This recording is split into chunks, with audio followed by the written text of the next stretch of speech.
Let us see this question, students. Suppose a girl throws a die, ठीक है. If she gets 1 or 2, she tosses a coin 3 times and notes the number of tails. ठीक है. एक लड़की उसने die को throw किया. अगर उसको लेस देन और इक्वल टू 2 मिलता है, लेस देन और इक्वल टू 2 मिलता है, तो वो क्या करते हैं? कॉइन टॉस करते हैं. कॉइन टोस्ट कितने टाइम्स? 3 टाइम्स. ओके, ये टास्क वो करते हैं. ठीक है. और फिर क्या करते हैं? Notes the number of tails. Notes the number of tails. अच्छा, अब कॉइन को 3 टाइम्स टॉस किया तो मतलब पॉसिबल आउटकम्स कितने होंगे? 8 होंगे.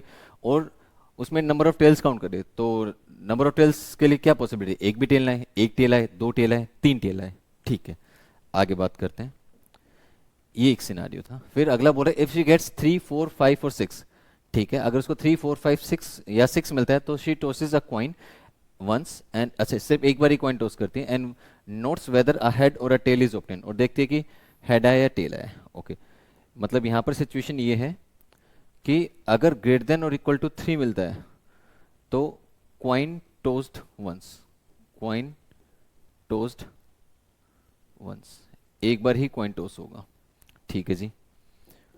और यहाँ पर वो अगेन क्या कर रही है? नोट्स वेदर हेड और टेल. ठीक है, ये नोट करिए कि हेड है या टेल है. Okay, if she obtained exactly 1 tail. अच्छा, ये बता चुका है वो कि एग्जैक्टली 1 टेल मिल रहा है. तो what is the probability that she threw 3, 4, 5 और 6 विद द डाई. तो पूछा कि क्या प्रोबेबिलिटी उसने 3, 4, 5, 6 फेंका होगा डाई से. चलिए यहाँ पर इसको हम इवेंट बोल देते हैं. इवन यानी एक इवेंट है getting a number less than equal to 2 on a die. इसको E2 बोल देते हैं. लेट्स से ये सेकंड इवेंट है getting a number greater than और equal to 3 on a die. ठीक है, जब उसको 1 मिलता है, 1 और 2 मिलता है तो वो कॉइन को 3 बार टॉस करती है और फिर हेड नोट करती है. जब 3, 4, 5, 6 मिलता है तो कॉइन को एक बार टॉस करती है. ठीक है, अब ये बोल रहा है कि आपको प्रोबेबिलिटी बतानी है. ठीक है, प्रोबेबिलिटी बतानी है. किसकी प्रोबेबिलिटी बतानी है? कि what is the probability that she threw 3, 4, 5 और 6 with the die if obtain exactly 1 tail. मतलब ये पहले बोल चुके हैं कि उसको एक टेल मिल चुका है. एक टेल मिल चुका है. अब ये बताना है कि ये प्रोबेबिलिटी बतानी है कि उसने 3, 4, 5, 6 फेंका होगा डाई के ऊपर. ठीक है, एक इवेंट E3 डिफाइन कर देते हैं. इसको लिखते हैं एग्जैक्टली 1 टेल.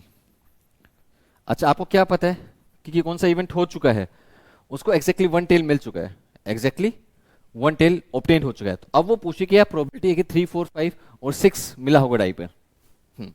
ओके, तो इट मीन्स हमें फाइंड आउट करना है probability of E2 provided E3 is already occurred.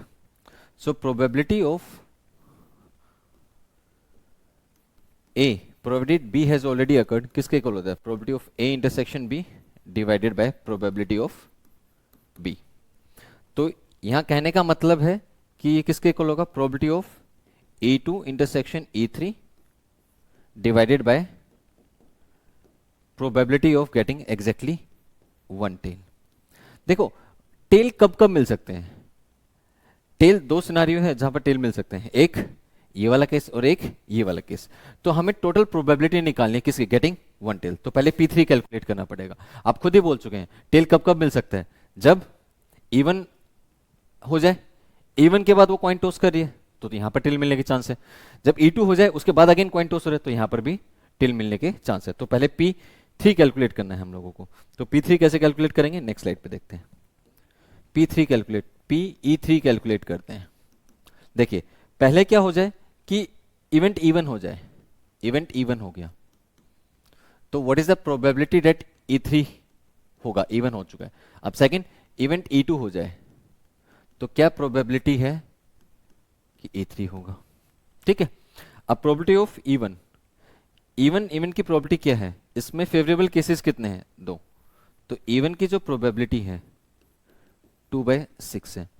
और जो E2 है, E2 की प्रोबेबिलिटी क्या है?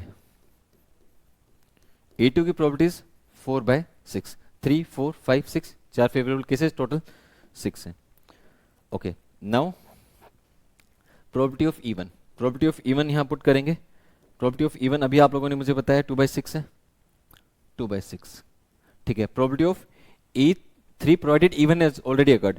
मतलब इवन हो चुका है, तब उसने 3 कॉइन टॉस किए थे। अब देखना था कितने, यहाँ पे नंबर ऑफ टेल्स कैलकुलेट करते, बट मुझे तो कितने टेल चाहिए, एग्जैक्टली 1 टेल चाहिए। अब सोचो आपने 3 कॉइन टॉस किए हैं, ठीक है, अब वहां टोटल पॉसिबल केसेस कितने होंगे, 8। अब मुझे सिर्फ और सिर्फ एक टेल चाहिए, तो पहली पोजीशन पे हो सकता है टेल, या दूसरी पे हो सकता है, या तीसरी पे हो सकता है।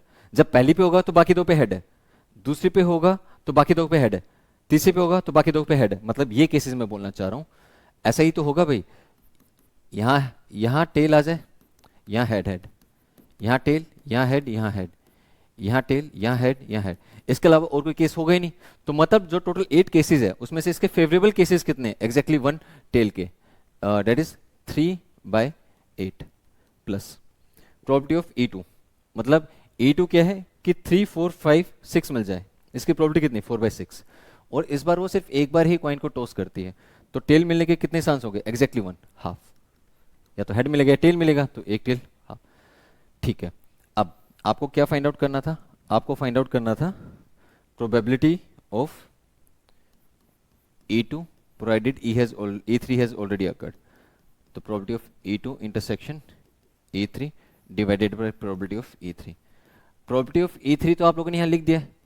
अगर आप ऑब्जर्व करें तो यहाँ पर कितना है 48, यहाँ पर 12 आएगा। एक काम, अच्छा कैंसिलेशन कर लेते, कैंसिलेशन हो रहा है यहाँ पर। तो यहाँ पर ये 3 आ गया, इस 3 से ये 3 कैंसिल हो गया, इधर 1 ये 2 ये कैंसिलेशन, यहाँ ये 3। तो यहाँ पर आप लोगों को रिजल्ट क्या मिला है, इधर बचा है आपके पास 1/8 और यहाँ से बचा आपके पास 1/3। इसको आप सोल्व करेंगे तो 24 और यहाँ होगा 11/24। ठीक है, ये 11/24 P3। ठीक है, यहाँ पर मतलब E2 और E3 दोनों इवेंट साइमल्टेनियसली हो। E2 क्या है, E2 ये इवेंट है, और E3 क्या है, गेटिंग 1 टेल। तो इसके कॉरस्पॉन्डिंग क्या प्रोबेबिलिटीज थी, इसके कॉरस्पॉन्डिंग E2 इंटरसेक्शन E3, तो ये वाली प्रोबेबिलिटी थी, मतलब E2 भी हो और E3 भी हो। क्लियर है, तो इसके लिए आपका आंसर ये आ जाएगा, जो यहाँ से आंसर आया था, यहाँ से कितना आंसर आया था 1/3। तो इसको सोल्व करेंगे, 3 × 11 ऊपर 24, कैंसिलेशन के बाद कितना आ जाएगा 8/11। सो 8/11 is your final answer. Thank you students.